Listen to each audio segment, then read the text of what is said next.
Good afternoon, everyone, and welcome to our council meeting this Monday, March 24th. And I'm going to call the meeting to order now and invite Deputy Mayor Keaveney to read our land acknowledgement. Good afternoon. We would like to begin by acknowledging with respect that we are meeting on the traditional lands and treaty territory of the Saugeen Ojibwe Nation, which includes the Chippewas of Nawash Unceded First Nation and the Chippewas of Saugeen First Nation. We also recognize the Métis, whose ancestors shared this land and these waters. We extend our gratitude to all Anishinaabe and Métis people and their descendants, past, present, and future, who continue to care for and inhabit these lands and tend these waters. Thank you, Shirley, and I'm just going to invite you to join me in a moment of silent reflection on our business today.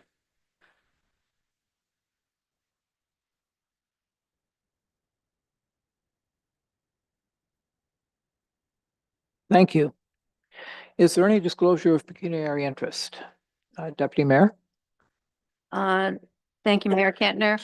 I will declare on 9E under Community Services, the Godfrey Apartment Report. Thank you. If anyone believes they have any conflict at any point of interest, just let us know. Is there any announcements this morning? Councillor Uhrig. Thank you, Mr. Mayor. I think I got a promotion. Yeah, I just wanted to mention that recently the King Charles III coronation medals, there was a ceremony that was presented at Sydenham campus in Owen Sound. For those that maybe don't know, these medals recognize individuals who have made a significant contribution to a particular province, territory, region, or community in Canada, or attained an outstanding achievement abroad that brings credit to the country. And we were very fortunate to have two Meaford residents actually receive medals at this ceremony, Mary Solomon and Brian Doherty. So I just wanted to recognize them, thank them for their contributions to our community, and just the fact that they've been recognized with this honor is a real tribute to what they've achieved. Thank you very much for bringing that forward, Councillor. Any other Deputy Mayor? Thank you, Mr. Mayor. And I just wanted to share some events from Bogner Hall. I'm just so impressed with the work of the board out there. On April the 12th, between 10 and 3 p.m. with free admission, you can attend an artisan's fair at Bogner Hall. Lunch will be available, and they now have their liquor license, so you can sip mimosas while you shop. So who can say no to that? On the 18th, Friday the 18th, Bogner Hall is hosting a fish fry fundraiser. They're asking that orders come in ahead of time, and they want those in by April the 4th. The fish will be halibut. There'll be fresh cut fries, and you can have fries or poutine and coleslaw. And the regular fish fries and coleslaw is $23, so really reasonable. And again, there will be a cash bar, and you can register your orders at eventsbognercc@gmail.com or 519-372-9771. And as if that isn't enough, the following day, they're hosting an Easter egg hunt from 1:30 until 2:30, and just ask kids to bring their baskets. Registration begins at 1. But if for all the families listening, before you go to Bogner, our Rotary Club is hosting their annual egg hunt at Beautiful Joe Park. And we're asking kids to arrive between 11:30 and 11:45, or the egg hunt will begin promptly at noon. The Easter Bunny will be present, and any donations for the food bank would be greatly appreciated. Thank you. Thank you, Deputy Mayor. Are there any announcements from your side of the horseshoe, Clerk Wilton Siegel? Okay, thank you. All right, we'll move on to public participation. Members of the public are encouraged to provide council with their comments and questions. Presentations must be prearranged with legislative services before the agenda is released and will be limited to 10 minutes. If a member of the public wishes to make a deputation on items on the agenda or ask a public question of council, they may do so either in person at the council chambers here or remotely via Zoom. Members of the public wishing to make a deputation or to ask a public question must register in advance with Legislative Services by 10 in the morning on the day of the meeting. An email with access information will be sent to those who register for remote participation. Deputations are limited to 5 minutes, and public questions are limited to 2 minutes.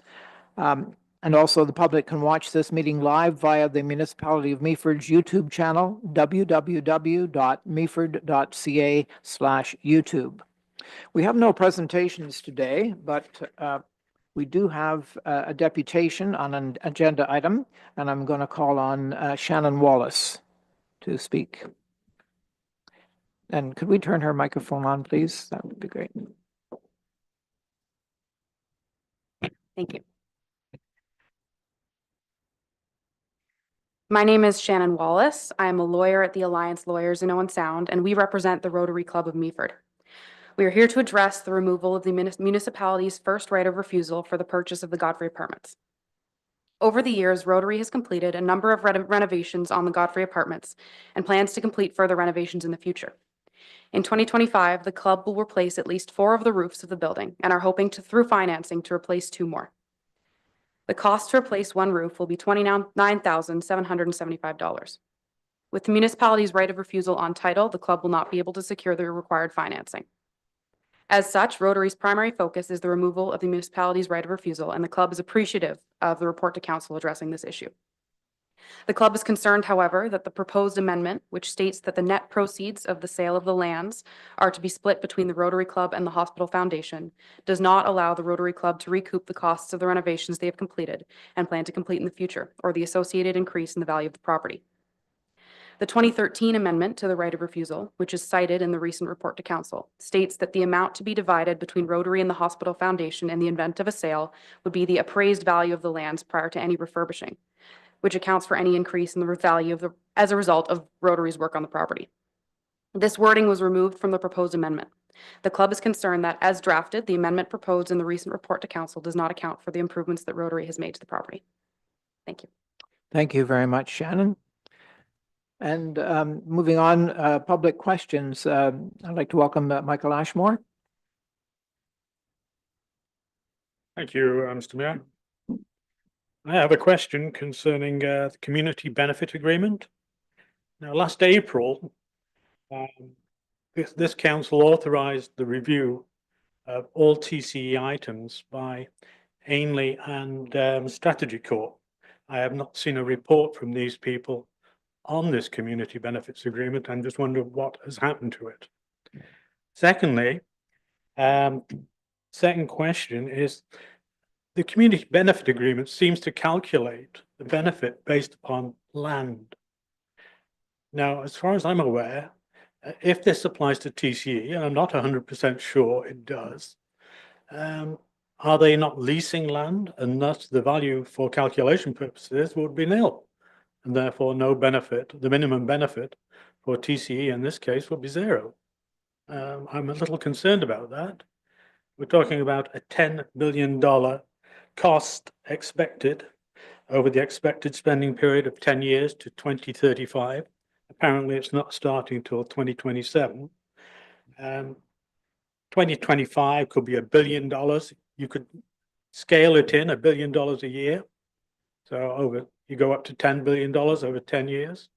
2% would give you a $20 million benefit for year 1, $40 million benefit for year 2. Of course, these items would have to be negotiated, I'm sure. With the $285 million recently handed to TCE, they will be more than willing to pass on this money. This way, it would cover the buildings, reservoir, and equipment and compensate for building congestion, pollution, and noise as it's suffered in an increasing way. Thank you very much. 2 minutes? Yeah, I think you've got your 2 minutes in there. I thank you very much. Sure, you're very welcome. I would suggest that hopefully some of the answers that you're looking for you'll hear today in the discussions. I can't guarantee that, but if that would be my recommendation to continue to listen, and hopefully you will get some more information on it. Thank you, Your Worship. I look forward to the first 20 million. I beg your pardon? I look forward to the first 20 million. Hmm. Okay, moving on from the public part of the program to council inquiries. Councillor Forder. Thank you, Mr. Mayor, and good afternoon, everybody. So my question through you, Mr. Mayor, to Val is obviously the refreshment vehicle licensing update. Council was expecting a report at the end of March, and here we are. I understand the project's been delayed, so I was just hoping just to explain to the public what's been going on and when we might be able to expect that report. Thank you kindly.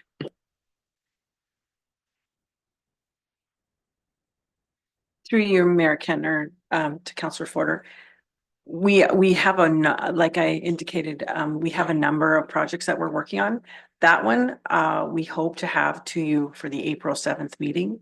I think we're just in the finalizing stages and we wanted to make sure it was all complete before we provided it to you. Thank you. Deputy Mayor Keaveney. Thank you, Mr. Mayor. I wanted to ask whoever would like to speak to it.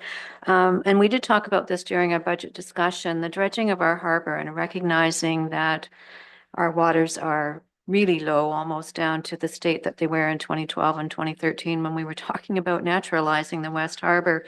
We've now got an island in the middle of that area. So I'm just wondering about the timing of dredging. I know it is related to the spawning season, so I just wondered if we know how soon we can possibly get into the harbor to do some cleanup. Through your Mayor Kentner to Deputy Mayor Keaveney. I'm not overly familiar with the fish travel. I know it's coming right now, where salmon are going up the rivers. It would probably have to wait till after that happens, and I would probably defer to Rick, but we could get back to you on that. If that's okay. I think our member of the Sawbo Conservation Area is perhaps taking a look at that now. I have a July 1st date in the back of my mind. I could be mistaken. Thank you, Mr. Mayor. Yeah, we're actually having our GSCA meeting on Wednesday, so yeah, we will be talking about there. I was actually just quickly looking it up because they talked about spawning in the season being mid-March to mid-May. So realistically, And there are no ardent fishermen on council? Thank you, Mayor Kentner. July 1st would be a good date. Right now, it's the rainbow and the brown that are spawning, or they're heading up the river now. They'll be done by July 1st. Salmon go up in August, September. Okay, thank you for that, Councillor Val. Thank you, Mr. Mayor. So I'm going to change my inquiry up a little bit because Mr. Freeze isn't here, and it's just something that I'll let my fellow councilors know and senior staff know. I was asked last Friday to go out to Woodford, to the Crescent out there. And I met with 3 men who had some questions to me about snow removal in the ditches and for water flow. And because Mr. Freeze isn't here, I'm just going to say that I did give those 3 fellows some positive reinforcement on something that they felt was somewhat lacking. The first thing that they did, and they did it properly, was they called the municipal number and they called the after hours number, and they did get to speak to a person. And they were very pleased that that transpired. And their inquiry to that person was, is there a crew coming out to open up these ditches? Now, our crews did open up some portions of ditches, particularly around the Woodford Hall. But the men were very concerned as the day went on that the crew didn't return. But the good news is, I said to the people that I can pretty much guarantee that our workforce knows all of the problem areas in our municipality. and that with the changing weather conditions, they probably couldn't be everywhere as soon as they probably liked. So they kind of were happy that I said that. It's about timing. And anyway, they just asked that I would maybe mention this at council. And unfortunately, as I say, Mr. Freeze isn't here. But all in all, I had to, on one hand, I told them that they shouldn't do it. I'll be clear about that. They grabbed some shovels and they diverted some water away from the Woodford Hall. And I said, we have staff who do this and staff look after this. It's our responsibility. And I'm sorry at your age that you grabbed the shovels to divert some water. And the next breath I said, thanks for saving the basement in the Woodford Hall. That's about all I could really tell them. And they were really concerned that the crews maybe didn't get back. And like I say, I told them that life is about timing and they probably had to be in a lot of locations at the same time. So when I left them, they were satisfied with the meeting that they had with myself. And I just want, if senior staff is talking with Mr. Freeze, to pass that on. I had a little conversation. He probably will know the gentleman that I met with. And you can tell Mr. Freeze that overall, I did support municipal staff in what they were doing. And maybe the expectations of those residents was a little more than what was actually delivered. And that's about all I can say. Thanks. Okay, I think that is it for inquiries by the look of it. Moving on to our consent agenda, we have a couple of recommendations. Be it resolved that bylaw 2025-13, being a bylaw to appoint municipal law enforcement officers, be taken as read a first, second, and third time and finally passed. Can I have a mover and seconder for that, please? Moved by Councillor Forder, seconded by Councillor Bartley. Any discussion on this? If not, I'll call the vote. All in favor? And that is carried unanimously. Item B is the recommendation, be it resolved that bylaw 2025-14, being a bylaw to authorize a consent agreement for 50 Marshall Street, West Meaford, be taken as read a first, second, and third time and finally passed. Mover and seconder, Councillor Urick and Councillor Greenfield. Any discussion on this item? Councillor Forder. Thank you, Mr. Mayor. Just a quick one. So with regards to this agreement, I'm just curious to know if this property is sold in the future, how will future owners be informed about this obligation aside from just the registry on the title? I'm not exactly sure how that works, but that'd be very helpful. Thank you, Helena. Hi there, thank you through you, your worship. So that's a good question, Councillor Porter. So it will be registered on title. And as far as we know, the applicant is looking to build. They already have a house that they're going to put on the property there. But the assurance is that it is registered on title. So if it does sell, then that goes forward to the next property owner. Any other? Oh, Councillor Greenfield. Thank you, your worship, through you to Ms. Fascinato. Helena, this is a little different situation than we have had that I can ever remember. The lot that will end up having an entranceway from Victoria Crescent. Are there services there for it now? Or reading through it, I got the impression it wasn't a service lot at the present. Is that correct? Yeah, through you, your worship. So there are services, part of the pre-consultation, they did consult with our environmental services staff. So there are water and sewer pipes available there. But because they're changing the location of where the lot orientation and where the houses are going to be, they will need to install new connections along that pipe. But we do have positive comments from environmental services that there are connections available to both of the lots. Thank you Supplementary. For that, if I may, as I said previously, this was a bit of an unusual approach. Do you think this might be a bit of a precedent in the future that in the urban area that we might get more of this type applications, or is this a one-off? Or I mean, we've got the ARUs potentially coming, and this is a little different than that, but what do you think? Do you think this might, on some larger lots in town, do you think it might lead to severances? Yeah, thank you. Through your worship. That's a good question. Our policies do support residential development within the urban area.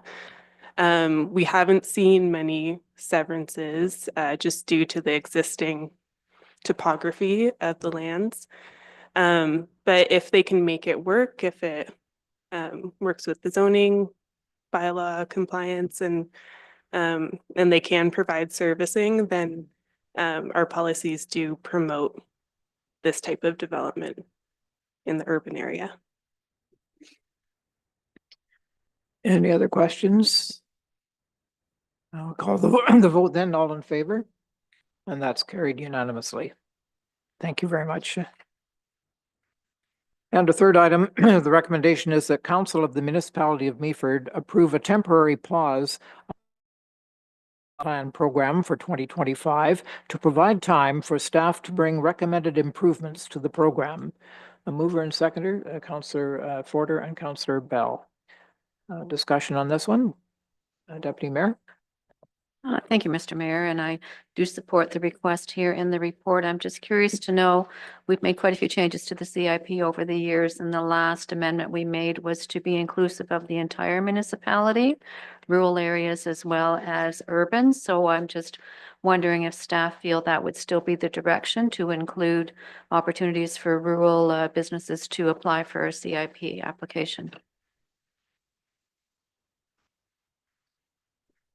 Through you, Mayor Kentner, to Deputy Mayor Keaveney, yes, we would want it to be all inclusive of the whole municipality.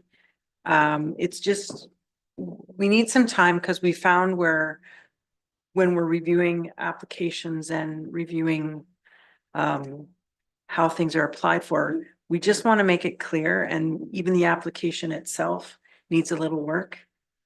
So we want to make it clearer for the applicants as well as ourselves when we're reviewing it. And all of the staff that are currently reviewing it now have not had that much to do with the CIPs in the past. Yeah, there's a follow-up, sure. Thank you, Mr. Mayor. So just wanting to make sure for anyone listening who has an application in currently, those applications will still be considered and processed as appropriate. Through you, Mayor Kentner, to Deputy Mayor Keaveney, yes. Any applications that are in the works currently are still being reviewed. It would just be anything that we receive now going forward. And it's only for about a 3-month pause, and hopefully we can get that program back in place. Thank you. Councillor Bartley. Thank you, Mayor Kettner. How many avenues are there to apply for a CIP? Like, is it, I understand there's way more than we think there is. Is that going to change? And is the new CIP plan going to have any input from council?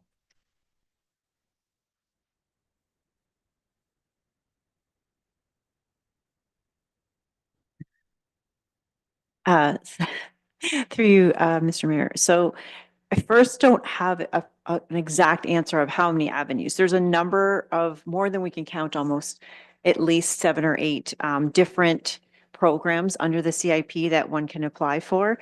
I don't think it's our intention to get rid of them. It's more that some of them may not be structured well so that very many people actually can apply for those and making sure that we can prioritize them well. So, you know, the first applicant doesn't get the entire budget for the year. Right now, we don't really have all of the tools in place to really understand who gets what. I know previously we did them as an intake, so maybe it was 3-month intake or a 2-month intake and then closed it, which might make it easier for staff to review because we have an open period and then a closed period, much like provincial funding is. We've looked at that. I think it hadn't hadn't worked well in the past just because lots of people were applying different times of the year and maybe no one applied in that window. However, we do want to make sure that we have some predictability and that going forward. So I think it's more of recommended improvements to the program, not necessarily that we want to scale it back. I don't even think we're planning to change the CIP necessarily. Maybe clarify some sections, and council would definitely have to be involved. So we would bring back something in the form of recommendations in a few months. And I can't guarantee to the second question what those improvements would be. I think once we get into the first task, which was the deep dive, we'll know better. I know we have a couple of things in the last while that were a bit of a head scratcher. Does this person qualify or not? And I don't think that should be the case. I think it should be super easy to know whether or not someone qualifies for a grant, and we shouldn't have to interpret it too much.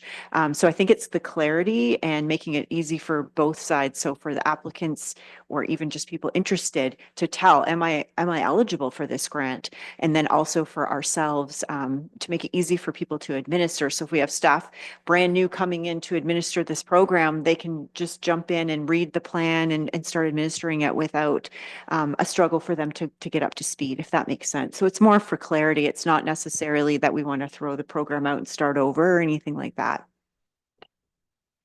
Deputy Mayor? Thank you, Mr. Mayor. And I'm just wondering, Denise, it would be my hope that there could still be priority given to any projects related to affordable housing. To you, Your Worship, understood. I think we know that affordable housing is super important. It's certainly part of the CIP, and I don't think there's any plans to change that because we would agree affordable housing is really important. Don't see any more questions. Are you ready to vote? All in favor? And that's carried unanimously. I need a motion to move into Committee of the Whole now. Moved by Councillor Forder, seconded by Councillor Uhrig. All in favor? And we will do that at 1:27 p.m. The first recommendation here, pardon me, that Committee of the Whole, 1, direct staff to proceed with the proposed public consultation and communications plan intended to gather feedback on a proposed community benefits agreement bylaw. And 2, direct staff to provide a follow-up summary report of feedback received during the proposed public consultation to accompany the proposed community benefits agreement bylaw for council's consideration. I need a mover and a seconder. Moved by Councillor Greenfield and seconded by Deputy Mayor Keaveney. I think that we're going to begin with calling on Denise McCarl, our planning person, to perhaps just give us some background on this bylaw. Thank you, Your Worship. I feel like you might hear a lot from me today, so this will be the day that I do lots of talking. On this one, though, I'm hoping not to talk too much. I want to give an overview of where we went with this report in the bylaw, but then hopefully today the purpose of this report and the draft, the proposed bylaw, is just to put this on the table so the public has a chance to really digest it. We can go out to the stakeholders and make sure that everyone's had a chance to provide feedback, and we leave it open for a period of time to make sure that we really give a chance for that feedback so it's not a quick turnaround. So on that, just a couple of weeks ago, we got direction from council to move forward with this proposed bylaw. So not a lot of time to turn it around, but I think what we were hoping to do is turn this around quickly so that we have lots of time to hear from the public, because I think that's the most important part. So I'm not going to go line by line into what we've drafted, but I do want to give you the highlights. Firstly, I've got some notes here, so hopefully I can scroll through them quickly enough. Well, I think this may come out in some of the comments we received, and certainly we've heard already today, is this related to the pump storage facility? It is related to the pump storage facility proposal. But I think it's really important that when you find out that there's a type of development that you realize isn't subject to the Planning Act, that we have tools that would apply to if this happened again, if there were other proposals. And this question's been asked previously, is it possible that other proposals could come forward that aren't subject to the Planning Act? And I absolutely believe that there could be. And they may be things like this where they come from a provincial level or a federal level, and it's already been determined that we're not included. So I think while this one is really directed at this proposal now, the pump storage proposal now, it would apply to future ones. So it gets us in good position. So, because we're kind of backfilling a little bit because we don't have anything. So we just want to make sure that we have this on the table. And what this would do is try to mimic the process that we have under the Planning Act. That process is fairly predictable. It has types of applications, it has timelines, it has requirements. We have policies already in place that say what types of reports are required, what types of data has to be provided with each development, and who is involved in making those approvals. This is trying to mimic that process. So what it does is lays out some general requirements of a proposal. Well, council determined that they wanted to take out the word major last time when we were first looking at this direction through the motion. We did think that probably, well, maybe major is hard to define. We did put some parameters around what types of things this would apply to. And we put that based on the scale of it and the size of it. And also if it's subject to the Planning Act in its entirety, then it doesn't meet this process and this would be a duplication. So we'd put in there as a proposed number, $1 million or more in a project. Today's day and age, that's not a very big project, but it also talks about impacts. So things that are under $1 million probably don't have a lot of impacts off the property to the greater community. So we thought that might be a reasonable number to use. It's kind of a small, medium, and above in terms of scale. We also tried to put some predictability in there about what types of data we need as a municipality to review to know whether or not we think this project has a positive, negative, no impact. How do we even understand it? So those 4 reports that we put, or that start out the initial launch of the project, we've asked for 4 reports and then 2 follow-up reports when we knew a little bit more information. So those reports would be sort of a description report, and these are all in the bylaw itself, and then an existing setting report, applicable bylaws and policies report. So they would frame out what is applicable to this, what types of laws and policies apply to the project, potential impacts report, and then within 60 days of those ones, we could expect mitigation measures and community benefits report that they would provide, and then a consultation report. And what that does is gives a really good framework and predictability for developers coming forward. So if regardless of whether it's pump storage or something else, it's not us just inventing the wheel as we go. As you know, that's super challenging. The Planning Act gives us tools that we can use so we don't have to think each time as a brand new thing we've never thought of. What do we do? We have those policies in place already. In this case, because a good portion of the project, we're not sure how much, isn't subject to the Planning Act at all, we don't have that framework. So we think that any developer would appreciate having something a little bit more solid to understand what is expected from the municipality standpoint.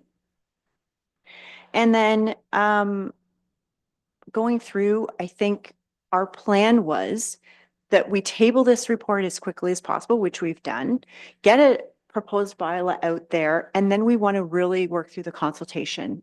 And so I've put together that table which talks about what kinds of things. It's not super specific, but we'll work with our communications team on those specific details. But it starts with this report. So the report's now out there.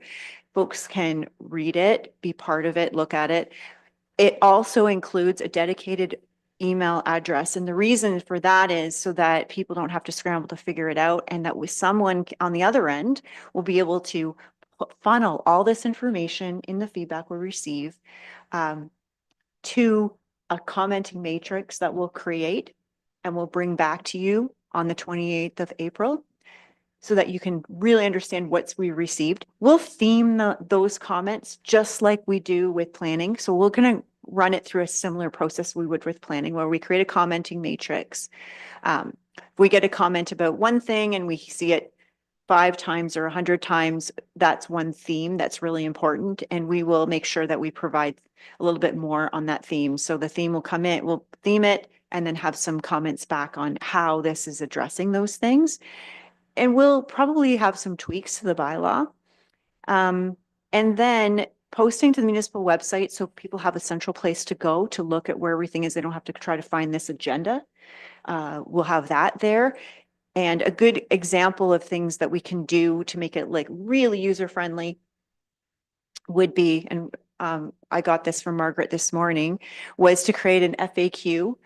So then everyone can kind of see in plain language, what are the frequently asked questions related to this? And we'll try to anticipate some of those. And then some of those may come in real time as we go through this process when people ask questions. We also want to have time to consult with PSAC, the Pump Storage Advisory Committee. I understand they have that agenda on April 10th, and it can be placed on that agenda. We want to ensure that we've posted this externally and did some outreach. I'm sure it will be in the newspaper. I'm sure we'll be able to have no problem getting this going on social media through our normal channels. And then we will work, our next step is really as staff to work on that, taking all that feedback and packaging it up for council in the follow-up report. So we're hoping there isn't a lot of council. I'm not going to tell you what to do, but I'm going to suggest we don't pick apart the bylaw too much today. Certainly clarifying questions, that we're happy to take those. And I can explain a little bit more where we came from on that in the next little bit. But I think this is really the time for us to gather feedback, and we're happy to go in really good detail on the 28th based on the feedback we've provided as well. And then, and only then, we would come back for a third crack at this when we go back to council, which would be potentially 2 weeks later, so that we're not rushing too much, right? So I think the feedback loop is the most important piece. And so when people might ask questions like, and because we've had some questions today, how do we value land when it's leased land? And that's not unusual. We can do that. So valuation of land can be done by a proper appraisal of land. And it's important to know that the community benefits agreement bylaw, that proposed bylaw, is really there to provide a framework of many tools, not just the financial benefit. It also provides a tool for the proponent to lay out what those community benefits are. So the financial piece of the 2%, I mean, we'll probably talk about this 2% quite a bit. That's just a starting point from a financial perspective, but there'll be other community benefits that will be considered as well. The 2% comes right out of the Planning Act. So because we were trying to mimic that process, that's what a commercial endeavor would have to provide to the municipality when they were doing parkland dedication. If they're not giving us parkland, they would have to give us 2% of the value of the land. So we're used to that process. So it's kind of mimics a site plan application process, maybe with a little bit of zoning thrown in. So what it does is gives those, how, they propose the development to us, give us a bunch of information in the form of those reports. And then it provides that feedback loop of how do we go to the public? How do the public get engaged? And then how do we make a decision? So I'm hoping that those pieces that are there will give that predictability that a proponent will also really appreciate, because right now it's a big unknown to them about how we will tackle that aspect.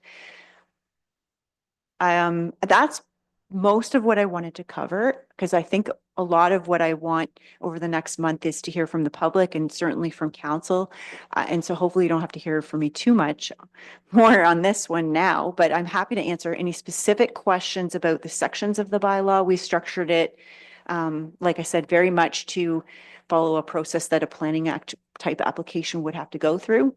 And so any tweaks to it that we may need, we will bring back a final draft for you on or another draft for you on the April 28th meeting for you to provide feedback on, but you don't need to make a decision on anything specific that day other than give us further direction, and we will bring back the final thereafter.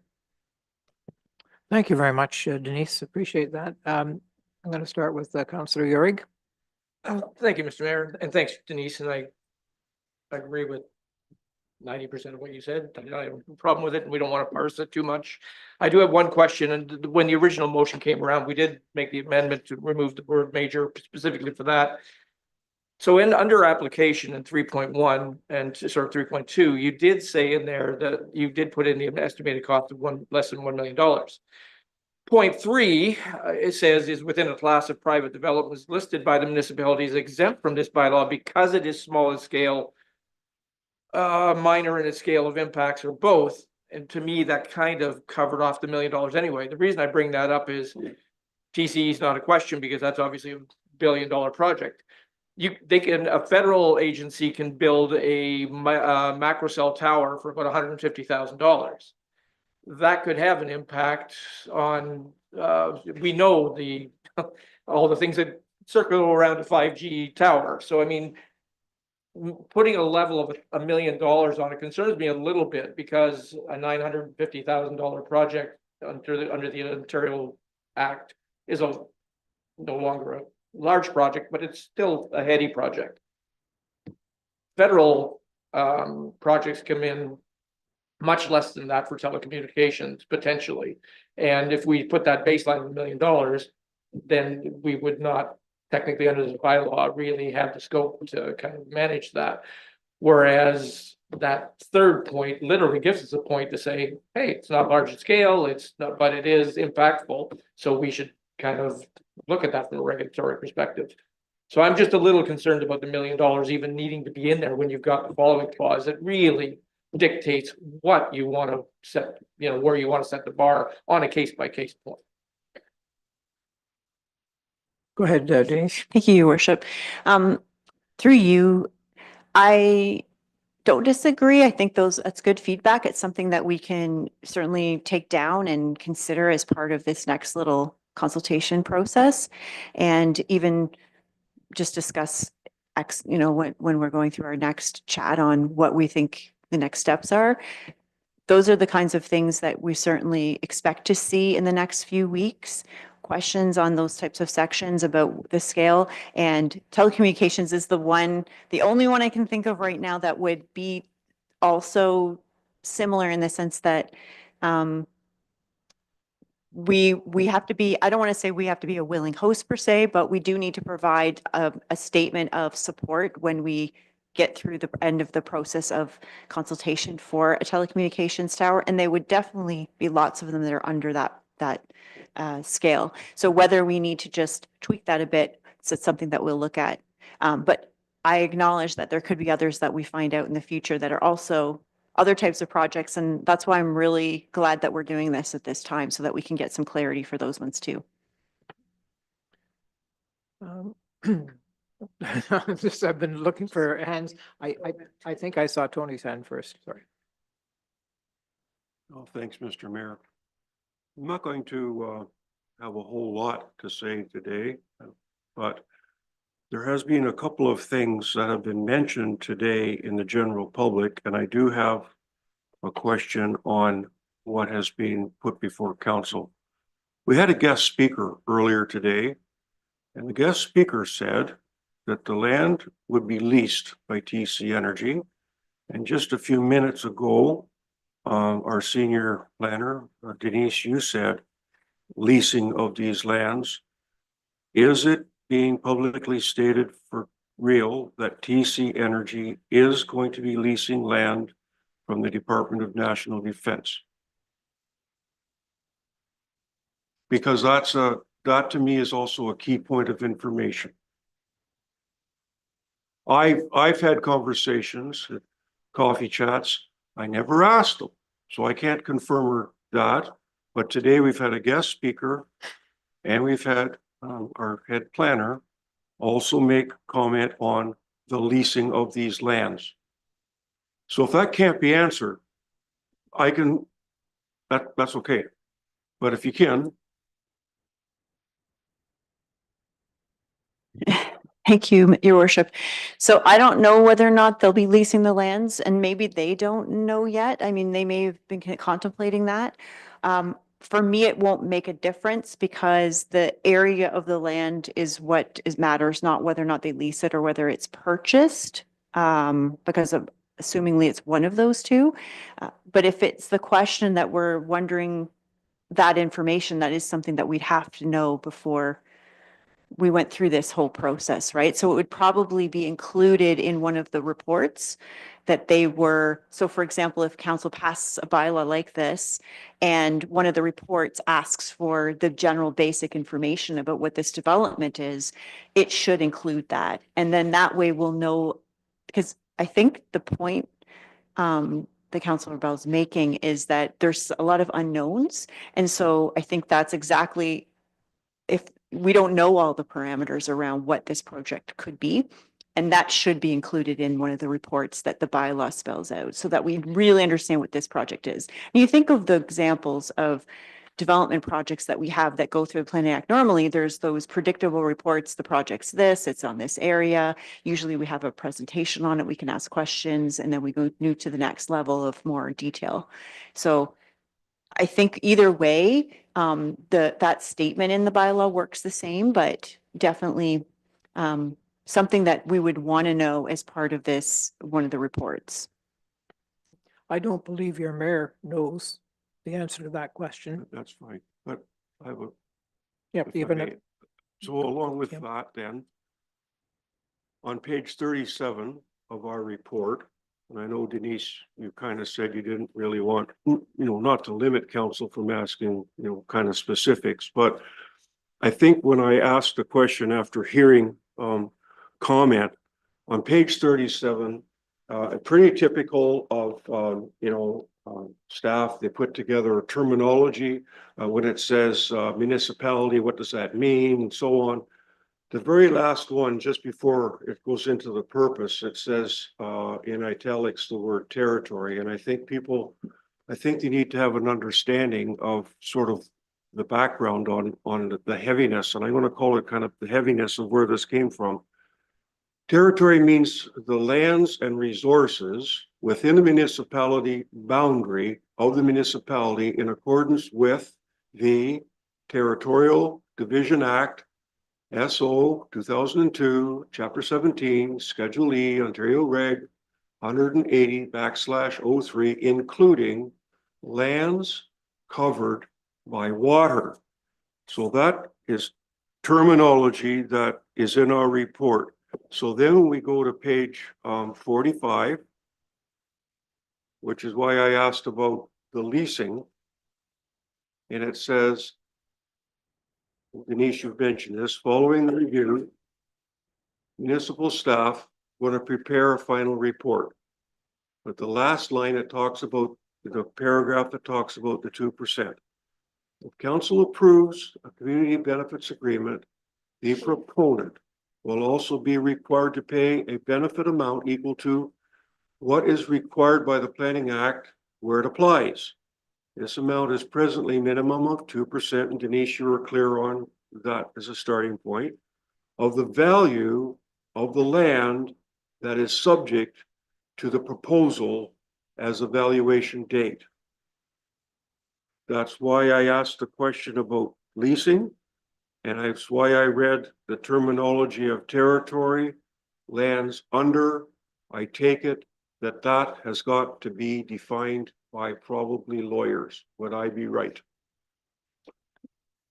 That's pretty it's pretty important terminology and it's what's before council today. But it's a crutch again of what this council is moving forward. Okay, so that's basically all, Mr. Mayor. Did you wish to respond, Denise? Thank you, Your Worship. I'm not sure I need to have a response. I think it's a good point and something that we can bring back for more clarity at the report on the 28th if that's needed, if that makes a lot of sense. We've been vetting the things that we have been creating through legal to make sure that these things make sense. So in the report, it mentions that we've consulted with municipal solicitor on the bylaw, and we'll do so in the next report as well, if that helps. I think. So you've asked your question, Councillor Bell. Yep. I think Councillor Greenfield is next and then Deputy Mayor. Thank you, Your Worship. If we can go back to page 4 of 7 or page 32 of 260, it talks about when the bylaw is completed, it would require the proponent of the development to look after a number of conditions. There's a number of bullets there. There are two in black and 6 in white. The second one, the second white or a clear bullet, it says assess the existing environment around the development. I'm just wondering what all the word environment might involve. Certainly the natural environment, I think that should be a given, but I'm also hoping that the social and community environment around the development would be included in that one word. Would I be correct in assuming that? Through you, Your Worship. Yeah, yes, I think so. So on the Environmental Assessment Act, it's not just environment when we think of like trees, flora, fauna, that kind of thing. It's other parts of the environment. So my assessment of it would be that it would include the environment in a broader sense. Deputy Mayor. Thank you, Mr. Mayor. And Denise, thank you for your explanation of the report. That's really helpful. This is just, it's incredibly important to this municipality that we get this right or as close to right as we possibly can. And I'm sure during the 30-day timeframe, we'll also hear from the proponent, in this case, TC Energy, and I'll look forward to their feedback as well. A couple of questions. I'm wondering if we have budget and communication, because we want as much feedback as we can possibly get, and we don't want anybody to say they didn't know about this opportunity. So do we have any budget that we can invest in some further promotion of this opportunity through perhaps the radio, or I know we'll use social media and so on, and we hope the newspaper will pick it up. But I just think this is something we really should push. And I'll just give you the second part of my question, Denise, and allow you to speak to it. Can you talk a little bit more about the relationship of the language in this bylaw to the negotiation of an actual community benefits agreement? Because we read again on the same page, Councillor Greenfield was just on page 4 of 7, proposed mitigation measures and community benefits at a later stage in the process. So I'm just wondering if you can define a little bit later stage, because I think it's our hope that we can move forward into negotiating an agreement and perhaps even start to see some financial return on that side of things. So I'm just wondering, in your eyes, what the timelines look like.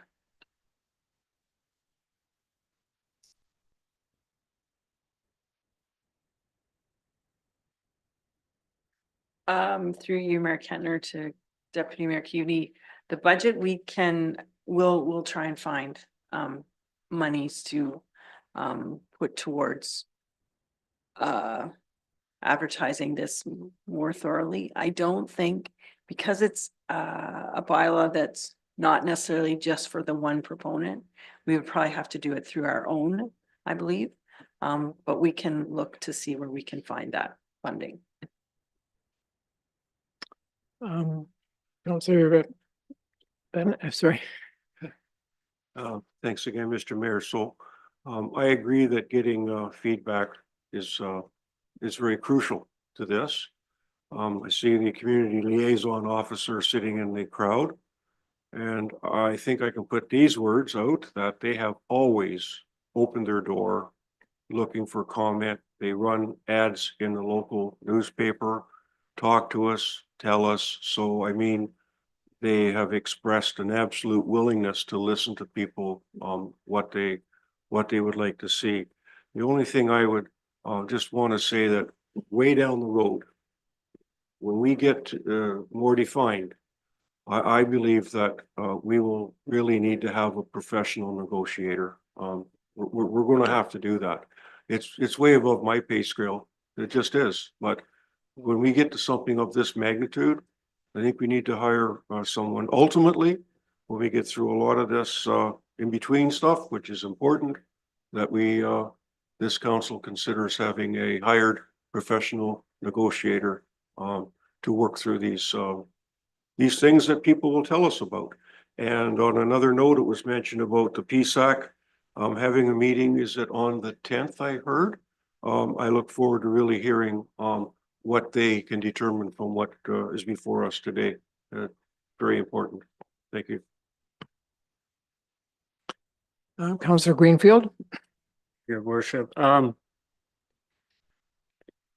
Obviously this bylaw is very important. And I keep thinking about how much staff time is going to be required by a number of different staff members to develop this bylaw, to put it together. And I guess thinking a little bit further, as far as I'm concerned, we would not be facing this if it was not for the TC proposal up at the Army base. So what I'm really hoping for is at the end of the day, when the bylaw is presented and hopefully approved, is that council can find out just how much staff time and staff dollars were involved in this, because I think it's going to be substantial.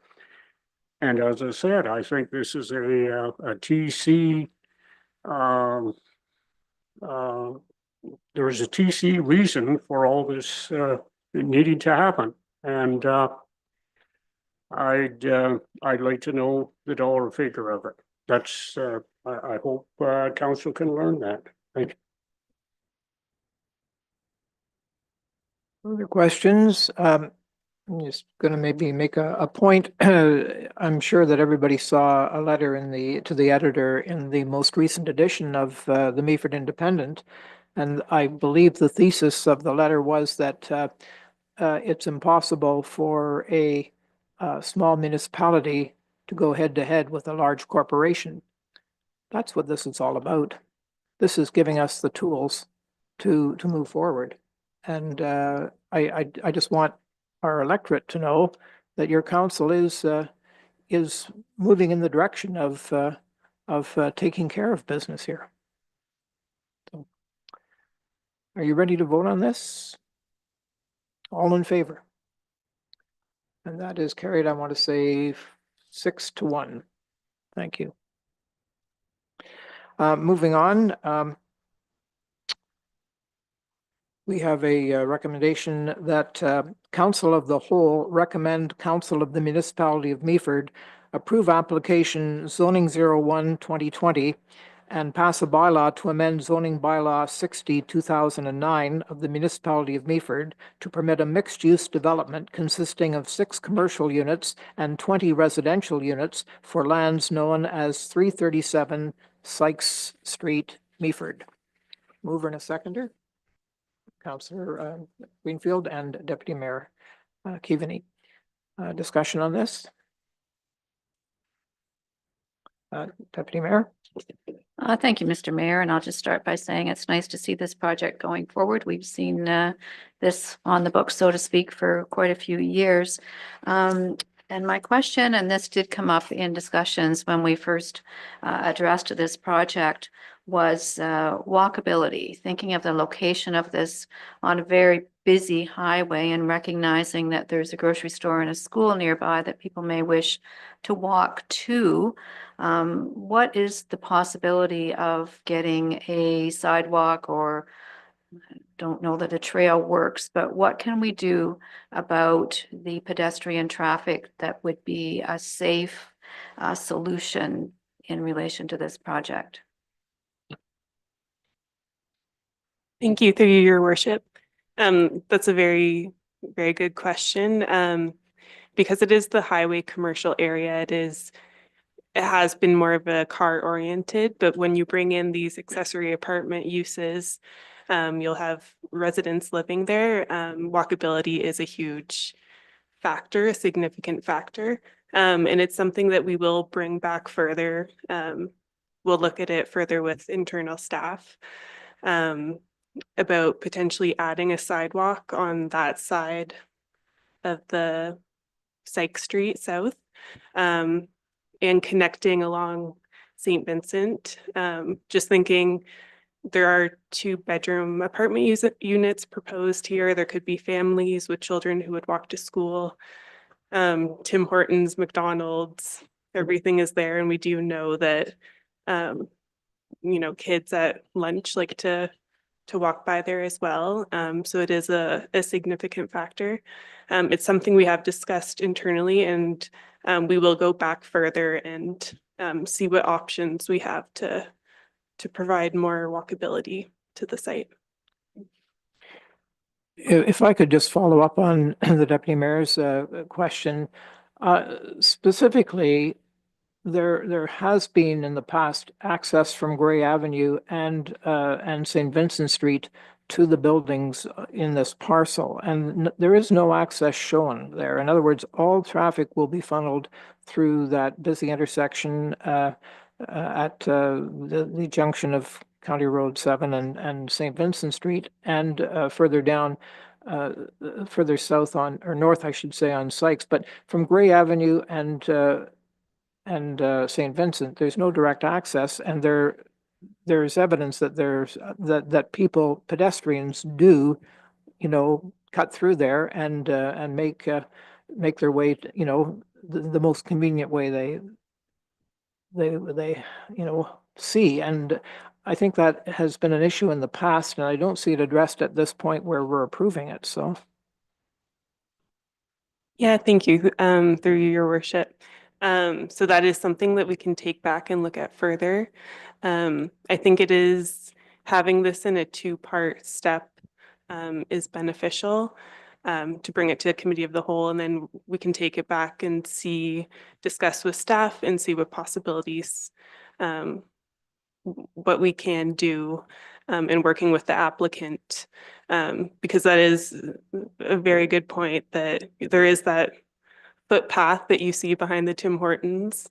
I see kids every day walking there, and all residents use it as a way to get through to access the grocery store or other uses as well.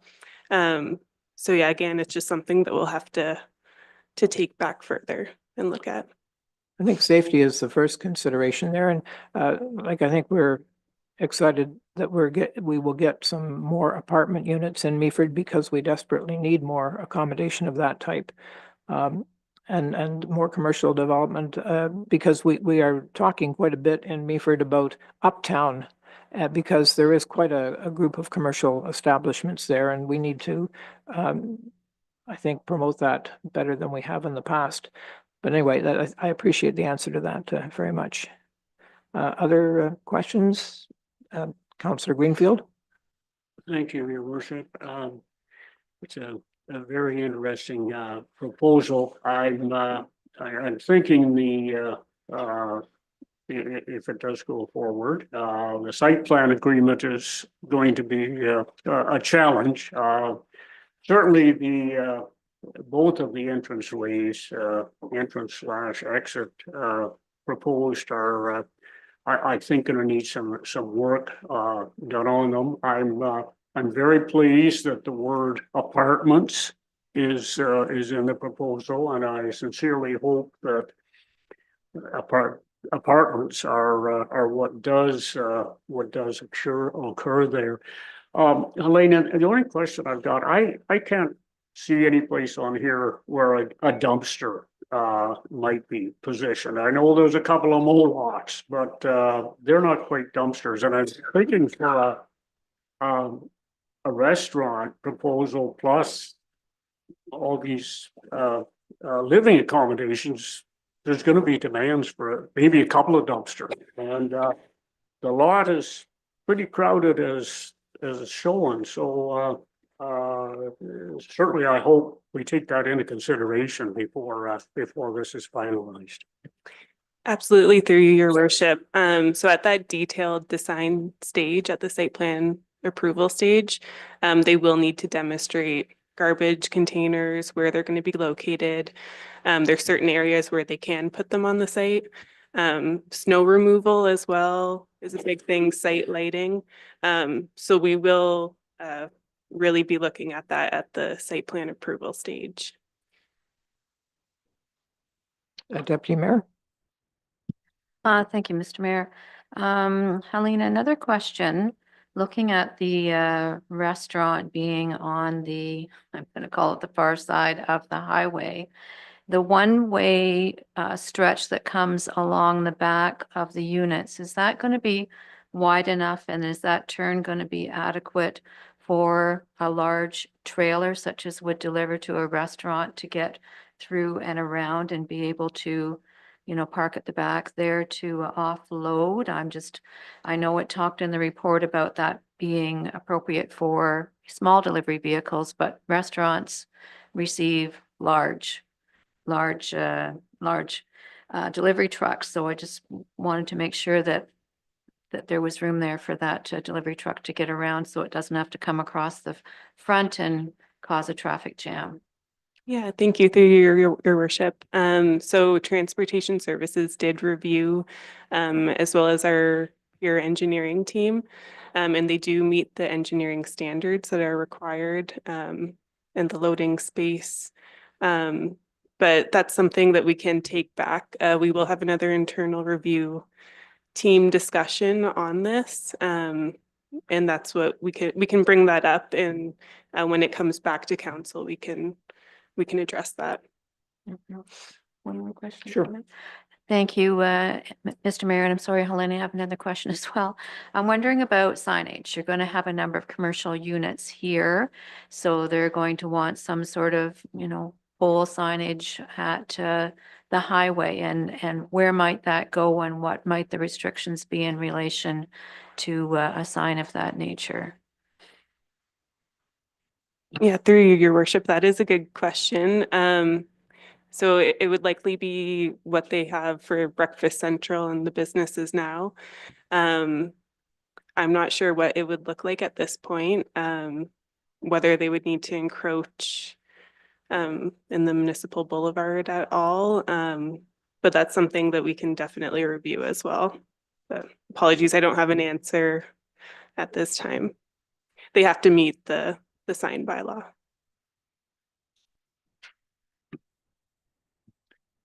Any other questions?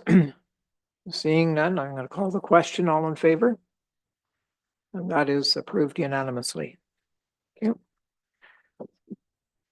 The next recommendation that Committee of the Whole receive report financial 2025-06 Council Remuneration 2024 for information purposes.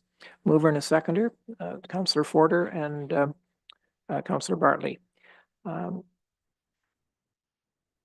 Any questions or discussion of this? Councillor Bell? Thanks, Mr. Mayor.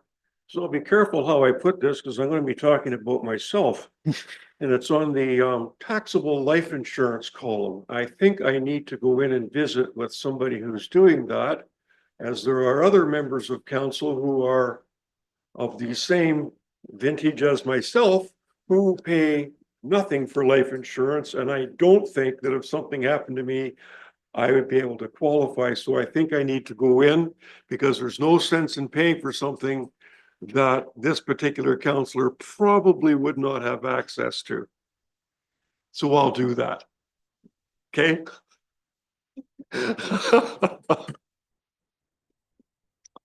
Any other questions here? I'm going to call the vote. All in favor? And that is carried unanimously. Thank you. Next report here, the Committee of the Whole receive Report Operations 2025-02, 2024 Meaford and Leith Drinking Water Annual and Summary Reports for information purposes. Mover and a seconder for this one. It's moved by Councillor Bell and seconded by Councillor Bartley. Discussion on this.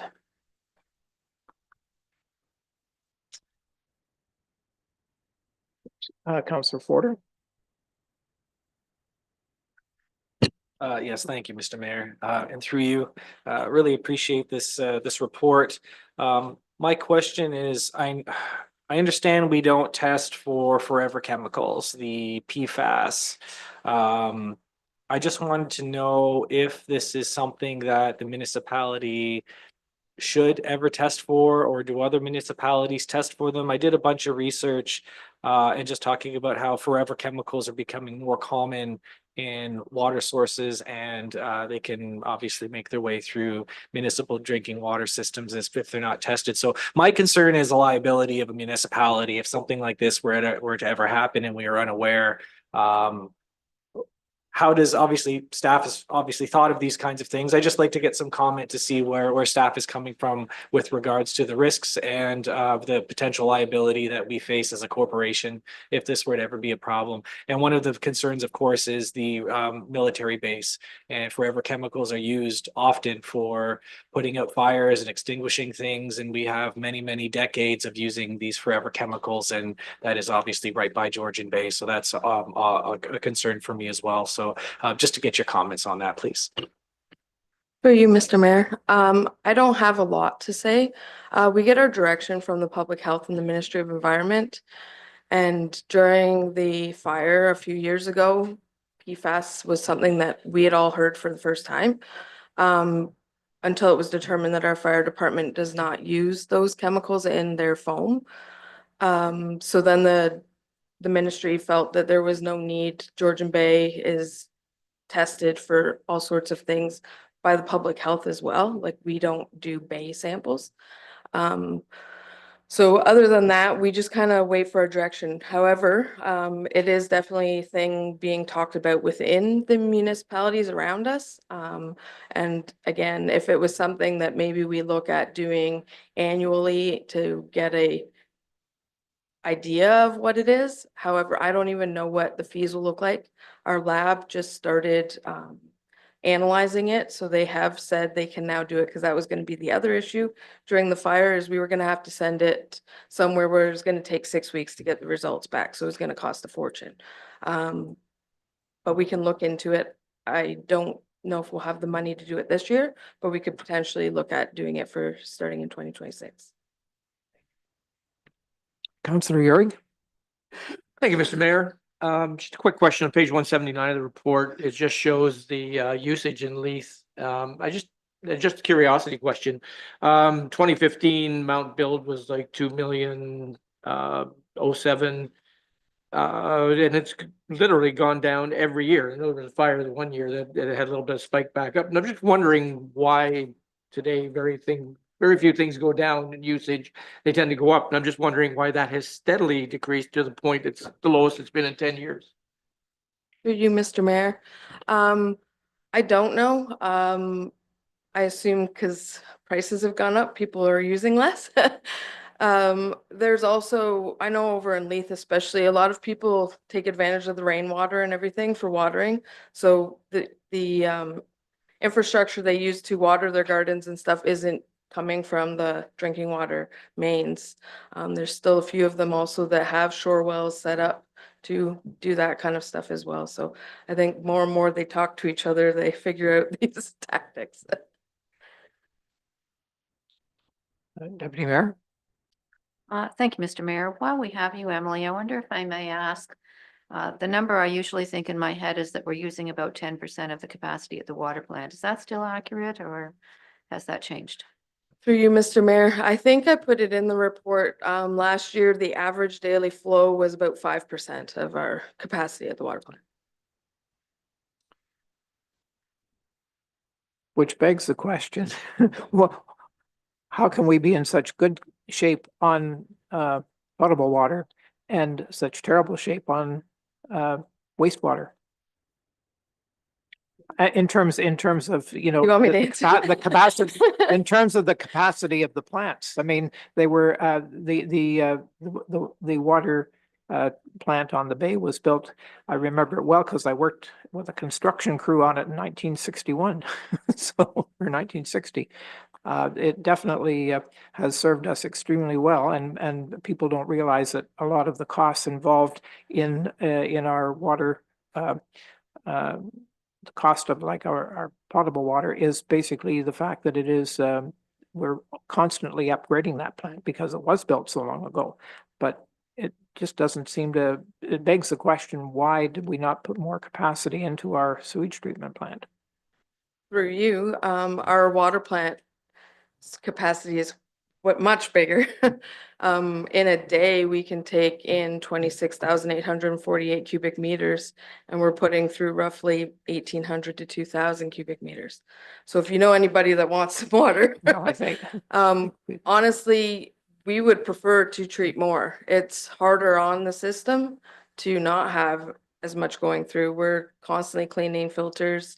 We actually just replaced our UV in the last month, and the contractors that were there to commission it we'll be back for 2 years or twice this year for maintenance. And once we told him how less we run compared to what he's used to, he says, oh, we'll maybe be back in a year then.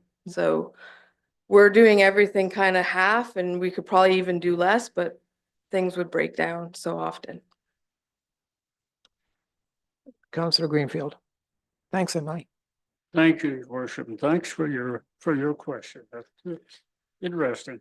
I do have a question for Anna. Now, it doesn't directly concern the Meaford treatment plant. It concerns the water situation out at Leith, which of course our friends over in Owen Sound provide. But I in November of 2024, their PLC was offline.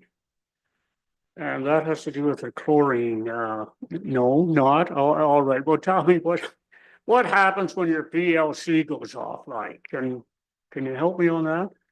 Through you, Mr. Mayor, PLC is a process logic controller. So it's actually a computer. So it's sort of the brain of the system that tells pumps when to turn on or stop running. It also coordinates the communication from Leith to our water plant in Meaford, which is where we observe everything. So when the PLC goes offline, we're making daily trips to the Leith system. I hope that doesn't happen too often. Councillor Yurg. Thank you, Mr. Mayor, and I'll kind of piggyback on the question you had, because I think that was very apt. And I remember talking to some past council members about that exact question. Seems to me that they said when it was, the water plant was made, it was well over-engineered for what we had and what future requirements would be taken into consideration. Whereas the wastewater wasn't, as we wish it had been the same over-engineering, wouldn't we be in the situation we are now? Having said that, my question, Emily, is if, and again, crystal balls are great, but I mean, we've technically got like 3,000 approximate development homes on the books. If that comes to fruition to some degree, do you have any idea what that increase? You said 5% now. What that does to that impact moving forward? Like at 3,000 homes, does that make it 15%, 25%? Are we still well over engineered even with that 3,000 homes? For you, Mr. Mayor, I'm gonna say we're still over-engineered. I would like to think that there'll be high users of water, but we have not seen that. Like even Loon Call, that's probably the biggest development we've seen, and our flows haven't changed. So people just aren't using the water like they used to. We have got more bulk water users lately, but Councillor Ford? Thank you again, Mr. Mayor, and through you to Emily. My question is with regards to the water loss, and I think this was something that I asked at last year's report as well, listed at 14.7%. Now, to your comment a few moments ago saying that it'd be nice if we went through more water, so that's probably not a bad thing. But 14.7%, is that considered a high number? And is this something that the staff are looking to reduce the amount of water loss? Just wanted to get some perspective on what that number actually means. through you, Mr. Mayor, the ministry likes municipalities to try to achieve between 15 and 20% water loss. So our numbers are great. We've had higher before and we've had lower before. So this seems to be a relatively normal number for Meaford. On the water side, I don't think we want to make it less. Of course, we would love to see it less in the wastewater, but. Councillor Greenfield? Thanks again, your worship, and sorry to be taking up so much time, but when we're talking about the possibility of much more water being utilized going through the water treatment plant, I guess I have to think back to 2 or 3 years ago when we had a large apple producing company in need of water, and I'm not sure if they ever contacted the municipality itself for usage, and I'm not really sure just where that has ended up, other than there's a lot more apple trees going in. Through you, I don't know. I didn't get that one, but. You ready to vote on this? All in favor? And that is carried unanimously. Thank you. And the final one here, the recommendation that Committee of the Whole recommend Council of the Municipality of Meaford enact a bylaw to authorize the execution of an agreement to remove the municipality's first right of refusal for the purchase of the Godfrey Apartments located at 89 Nelson Street West from the property title. Mover and a seconder for this, Councillor Forder and Councillor Uhrig. Thank you. Discussion. Councillor Bartley. Thank you, Mayor Kennedy. I have no issues with this. I was just curious on we had somebody tell us earlier that this might not go far enough to satisfy the Rotary Apartments. Is that correct? Or does this suffice everything that you need? Who has the answer to that? Okay, Sarah, if you can help us out here. Thank you, and through you, Mayor Kettner, to Councillor Bartley. In becoming familiar with this file, and just as of recently, in contacting our legal counsel, they were comfortable with everything that was in here, and it was just simply and basically for us to remove the municipality of Meaford from the right of refusal, first right of refusal, so that they would be able to reach out to lending firms to be able to receive that. And to the best of my ability, from the knowledge that we've received back, it will meet the standard. Okay. Any other questions? I'm going to call the vote. All in favor? And that is carried unanimously. Thank you. Somebody wants to let Deputy Mayor know that we have voted on that. And I'm going to call our building inspector to the microphone for the building report. If you would you like to sort of walk us through this? Looks like a pretty complex matrix here.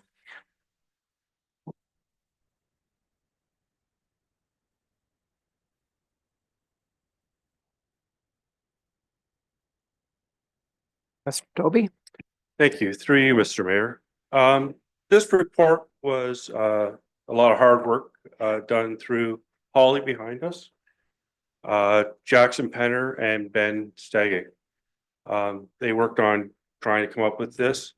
I think it's an excellent edition of this type of monthly report. This report will come out monthly going forward.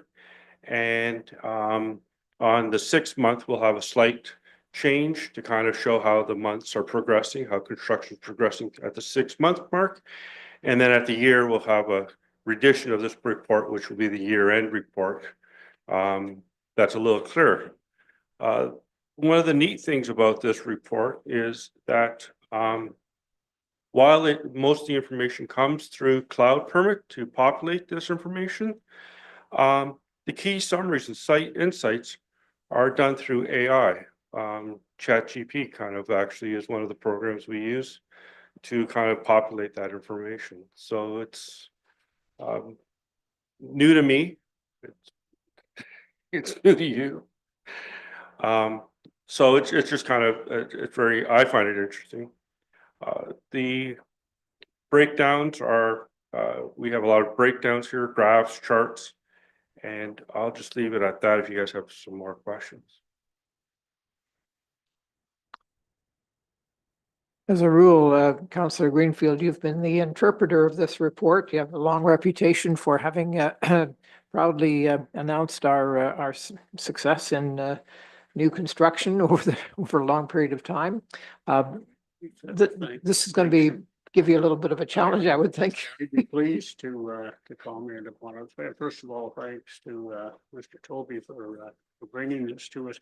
I'm really impressed, not just by the dollar numbers, and they are impressive, but the variety of building.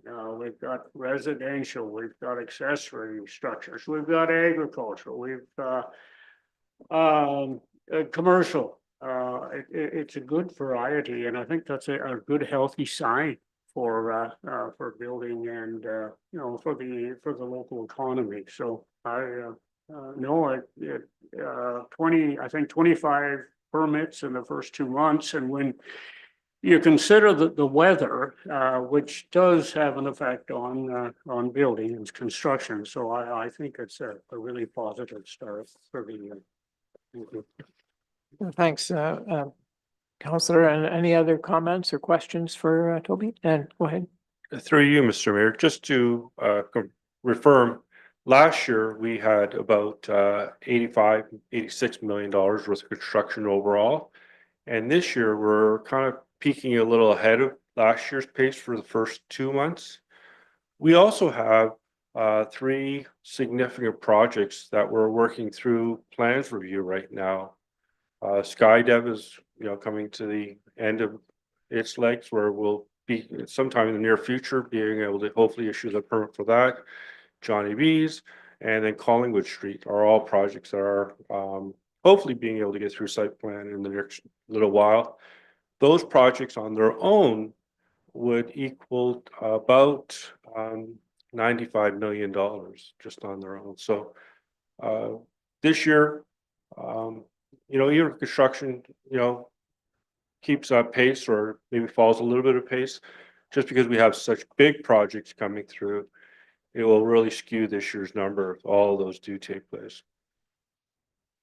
And we are actively doing plans review on all those 3 projects. Councillor Urick and then Deputy Mayor. Thank you, Mr. Mayor, and thank you, Barton. I mean, yeah, I think they're great reports, and yeah, AIs can be a good thing. I guess what your last comment is yay, and by the same token, oh no, wastewater, because as these are large projects and we're kind of working through them. I was going to actually look to Councillor Bartley and say it was interesting because you had a conversation at Roma with a certain gentleman who is now no longer the Minister of Housing. So that little bit of an in we had is now shifted, and I just don't know how that's impacting our communication with the province to really stress our absolute dire need for support for infrastructure financially so we can move forward with wastewater. So I don't know where that kind of sits, whose desk that's off of, kind of where that's going. And I know we're still waiting for the CAO to come in place, and these are big problems. Yes. Through you, Mr. Mayor. Some of these projects, or all these projects, have already been allocated the amount of wastewater usage. So We know that we wouldn't get people this far into site plan without actually being able to issue a permit at this point. And Denise has been, or Mrs. McCarroll has been very good at telling people up front when they're getting into the site plan process that, you know, this is an issue and we can't guarantee it, but you know, it's a clear process, and we have things in our bylaw to manage what our allocation left, what our remaining allocation is, and what the projects are, so that we manage to not have projects stall the issuance of building permits in the short term. Councillor Greenfield.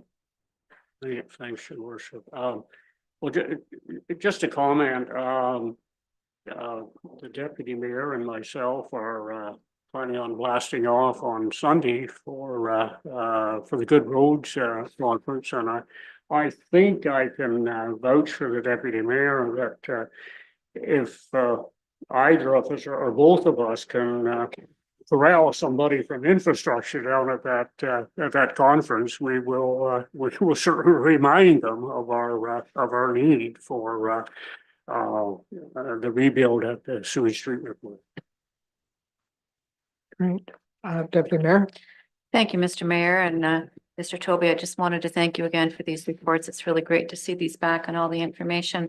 When you talked about the three big projects coming forward in 2025, and that's really exciting, you didn't mention bay bounds. Are they not going to be ready in 25 to request permits, or is there not capacity for them this year? I didn't mention them just as an oversight on my part. I'm just working on the building permits and looking at the stuff that's kind of in my site.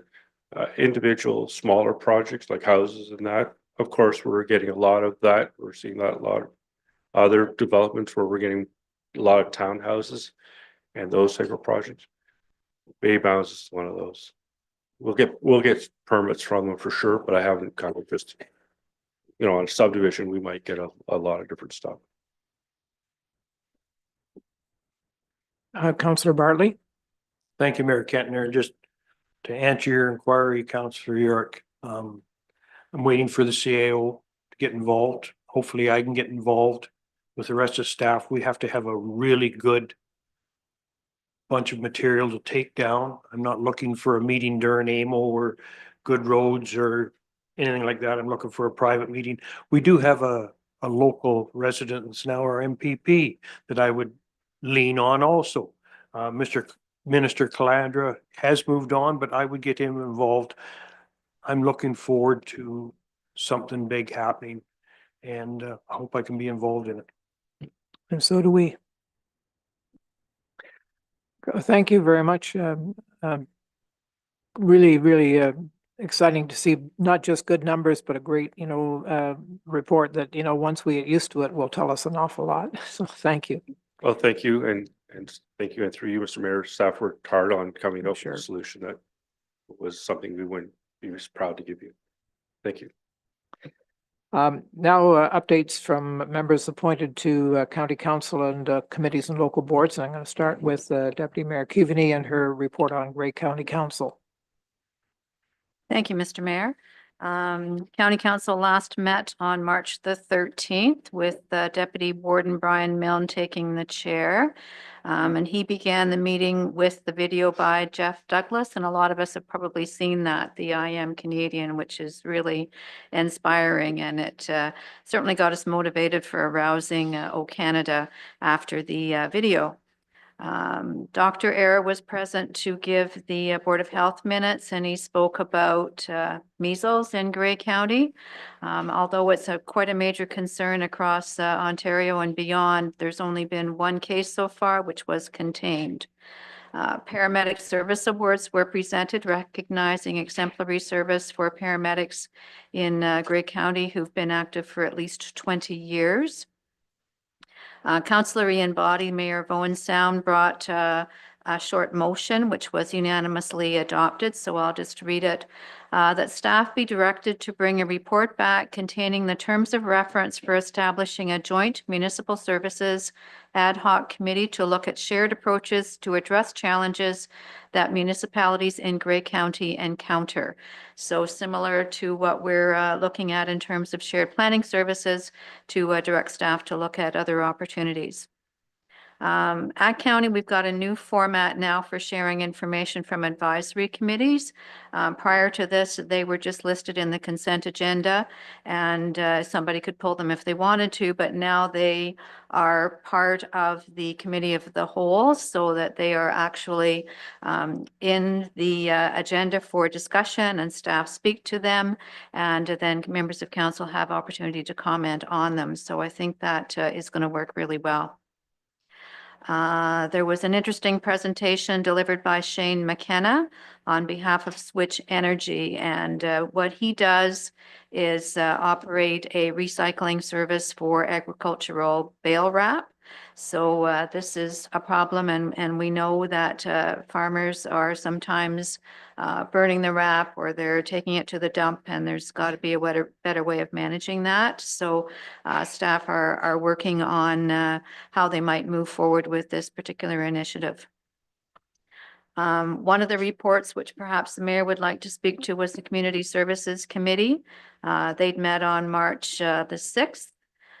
Scott McKay from the Canadian Mental Health Association presented information on the 14th Street project, and that's a 12-unit supportive center that the county has constructed. And he summarized the focus on homelessness and improving the well-being of vulnerable individuals via a harm reduction focused approach. Josh Gibson, the manager of housing programs, referred to the community housing waitlist and noted that active applications grew 248% from 2020 to the end of 2024, and that the average number of monthly applications has grown from 54 in 2020 to 88 a month. 70% of the households seeking housing are from Grey County, with an average wait time of 5 years to 7 years. Just unbelievable. Okay, and just a couple more things. Council heard a report outlining paramedic response times, which was impressive. In spite of increased call volumes, 15,796 calls to be precise in 2024. Response targets are still generally met about 90% of the time. 40% of the calls are in Owen Sound and Hanover. Funding has been requested for a full-time offload nurse at the Owen Sound Bright Shores location, so as to get ambulances back on the road more quickly. Quite a bit of debate occurred regarding the report from staff suggesting funds, or requesting funds rather, to plow the rail trail parking lot in Markdale. So we decided that in the end, a staff report would consider options because we've mentioned this before, Grey Highlands and the county don't have capacity, so they would have to hire a local contractor. At the end of the meeting, CAO Kim Wingrove did speak to council and announced her retirement as of May the 2nd. Deputy CAO Randy Scherzer will assume the CAO role, and recruitment will commence immediately for a new deputy CAO at the county. So I'll keep you posted on that. And over to you, Mr. Mayor, to add anything I've missed. Well, you really haven't missed anything, but since you mentioned the wait list for rent geared to income housing in Grey County, they have 977 units, and they have 1,056 people on the wait list. So it's Grey County would have to more than double its collection of rent geared to income units in order to meet the current demand, which is just insane. And I did raise, I'm on this committee, and I find it very, very illuminating. And I asked our director, you know, what he sees, and the only two possible things are bringing back rent controls and also basically a higher minimum wage, some way of equipping people to, you know, compete in the housing market. At any rate, I think a lot of people are a little short on information about what really goes on at county council. And what I did a little post on it. I find there's a bit of a squiggly line between what the provincial programs are and our job as sort of distributors of those provincial benefits are. And I think that there's been a little downloading along the way, and it is kind of frustrating. I think it seems to be going in that direction more and more all the time, and I can see the frustration and the challenge for our employees in Grey County trying to deliver these benefits with fewer people and less money and everything. The Investing in Infrastructure Advisory Committee. Oh, sorry, Tony, I didn't see your, please go ahead. Thanks. Deputy Mayor, you mentioned on the emergency services, something in the neighborhood of 15,000 calls a year. And when we consider the size of the scope that they have to cover, it's 4 or 5 calls every day for the EMS. And that is quite a phenomenal thing with the distances that they have to travel, being, serving, back, hospital, and so on. And the magnitude of that being in the 15,000 calls a year. It's actually very good what they're doing and getting it done. Yeah. So the Investing in Infrastructure Committee, that is, okay, ensuring sustainability. Nothing else. Go ahead, Tony. Thanks, Mr. Mayor. So actually, I have been looking very forward to giving this report. I have today a CAO here, and we've got our clerk, and we've got our communications person. At the last meeting, like yourself, Mr. Mayor, the chair cannot really move forward on something. He needs to call for some degree of support. And I got a degree of support from the members of the Sustainability Committee. And one of those issues that we had was for this chair to give this council a heads up on what we are doing and what is on our minds. And to that end, without getting too defined, because I do need to spend some time with the clerk and maybe Holly and so on, that the committee discussed the potential for a policy that's down the road for the municipality with regards to single-use plastic. It's waste management, the difficulties of implementation for every level of government, the importance of implementation in schools, potential collaboration with local businesses. It's a cultural shift and the role of the municipality in making changes and the benefits of community outreach and education.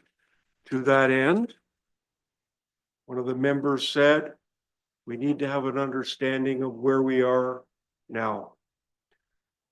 My co-chair and your fellow councillor Forder said, there will be costs, but we have to look at it as, if I can quote you, an investment for the future. So we had really good conversations on this. And one of the things we want to do is we want to promote the refilling stations that we currently have in our municipality. One of them is at the Meaford Hall inside the door. The other one's at the library. You can go there. And there's also individual companies, people. So we need to do a job on that. So if our communications officer is listening, this will be part of my visitation for when I come back the next time from our sustainability.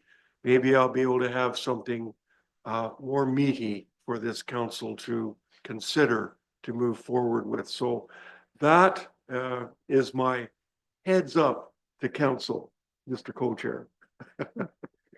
Thank you. Deputy Mayor, just a report on the Pump Storage Advisory Committee. Oh, sorry.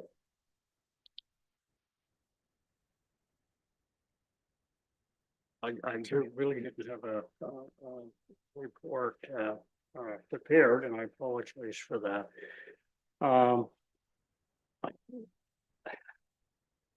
not sure where to begin. Certainly, I think there may be more forthcoming from this next committee meeting. We will be looking at the notice of motion that Is that April 10th? passed and the bylaw that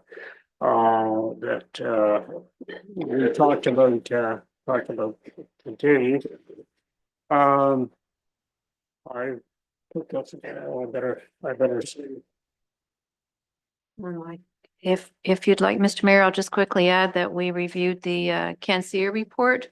That was a report that had been commissioned by TC Energy to look at economic impacts of the project, not just locally, but around the province. And members of Save Georgian Bay were present and gave a rebuttal to that report. So it was interesting information. Mike McTaggart spoke and talked about, the number of jobs, which we've seen that number all over the map, and where we think we'll land with that. And, is the project really going to be funded by taxpayers? And we don't know really how the funding is going to work and what's the investment from SON and so on and so forth. So anyway, we had a really excellent discussion around the table. It's probably one of the best meetings that we've had so far.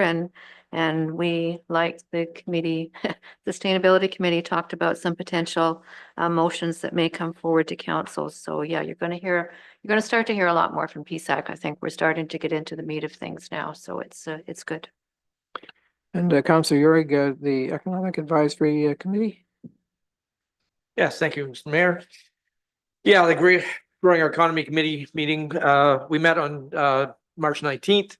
It was a very good meeting. There was a number of things discussed, but I'm going to focus on, there was a presentation from the Grey County Economic Development Director, Savannah Myers, and some of the important takeaways were, and these pertain to some of the recommendations that have already been brought to council.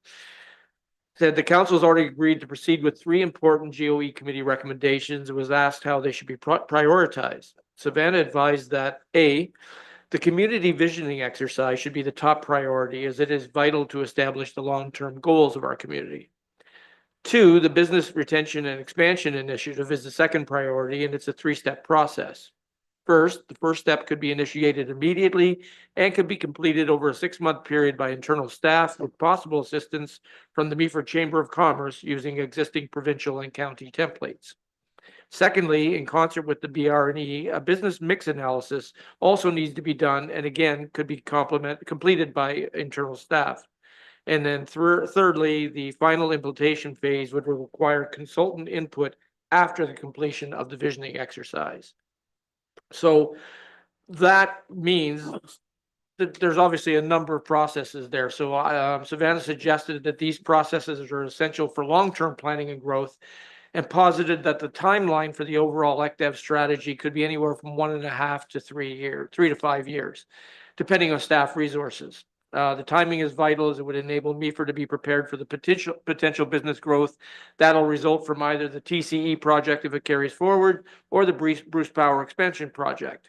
We need to identify and prepare potential industrial investment ready properties. The committee suggested a 4th priority, physician recruiting. While Gray does not specifically participate in this endeavor, Savannah stated that the ancillary advantage of the overall ECDEV strategy in a community creates the strong long-term economic and development strategies that makes it more attractive to medical professionals. So it's a self-fulfilling prophecy. The committee acknowledged that it is imperative that the new CAO be an integral factor in working with the county and directing our small and medium business liaison and our community engagement coordinator to implement these strategies. Finally, Savannah also advised that the county recently implemented 3 local economic assistance initiatives, and is encouraging local businesses to visit the Grey County Business Supports webpage. Obviously, we know what's going on south of the border with all the tariffs, and that has a lot of the local businesses in our community and the county and the province and the country concerned. Well, they're being proactive, and what they've done is they've created this website. It's got a Made in Grey program that promotes shopping local strategies. B, it has local available business resources to help the local businesses. And thirdly, they have a tariff impact assessment strategy. And they're encouraging local businesses to go to the website and complete the survey so that they have an idea of what the potential impacts of tariffs are on their businesses and how it could be combated. So that was kind of our discussion. Thank you very much. Were there any other boards or, yes, Councillor Forder? Thank you, Mr. Mayor. Last Wednesday, we had a library board meeting. The agenda itself was fairly light, so I don't want to get into that. However, the highlight was we had 3 members. One of our library board members, Elgin Pekchak, who's now Dr. Pekchak, and Lynn Fashnato, of course, library CEO, and then Lynn Trussler, who is a library assistant in circulation. They were at the 2025, the Ontario Library Association's, the Super Conference in Toronto recently, and they made a presentation presenting strategies for improving inclusivity and support for the 2 SLGBTQIA plus community, especially in smaller rural communities or smaller rural libraries. This presentation highlighted ways to expand diverse book collections, share helpful resources, and create safe, welcoming environments. And so examples from the Meaford Library included special programs such as the Rainbow Reads Book Club, drag storytime events, gender inclusive facilities, and training staff in diversity and inclusion. So all of these efforts reflected Meaford Public Library's commitment to fostering an inclusive space for all community members, and something that I'm sure we're all very proud of. So I just wanted to highlight that, and it was, yeah, that was great. So thank you. That's all I have. Thank you very much, Councillor. I think at this point, were there any other boards or committees? Then I think I just need a mover and a seconder to move out of committee of the whole. Councillor Urick and Deputy Mayor Keaveney, all in favor? And that is carried unanimously. And we did that at 2:51 p.m. I don't believe we have any notices of motion. Oh, you do. Well, just go right ahead then. Mr. Mayor, thank you. I would like to bring a notice of motion asking council to consider that we either play or sing or both our national anthem, O Canada, at the beginning of council meetings, recognizing that there's a lot going on right now in our country. And I think we're coming together. We're stronger than ever as Canadians. And I would just like us to recognize that by including our national anthem in our council meetings. So I'd like to bring that notice of motion. Okay, now you don't need a seconder at this point. You do it. No. Okay, very good. I like that. There are no motions for discussion today. And just a few other things to do. Adoption of minutes, recommendation be it resolved that Council of the Municipality of Meaford hereby adopt the minutes of the council meetings held on February 24, 26, and March 10, 2025. Mover and a seconder. Councillor Bartley and Councillor Forder. And was there anything in any of those minutes that anyone, okay, I'm going to call the vote. All in favor? That's carried unanimously. Is there anything on the communications agenda that you wanted to raise? Or the correspondence list? Seeing nothing, we have a confirming bylaw. The recommendation is be it resolved that bylaw 2025-15, being a bylaw to confirm the proceedings of the Council of the Municipality of Meaford at its regular and special meetings held in the month of March 2025, be taken as read a first, second, and third time and finally passed. A mover and a seconder. Councillor Bartley and Councillor Urick. Any discussion? All in favor? Carried. Thank you. And with that, I'm going to declare this meeting adjourned.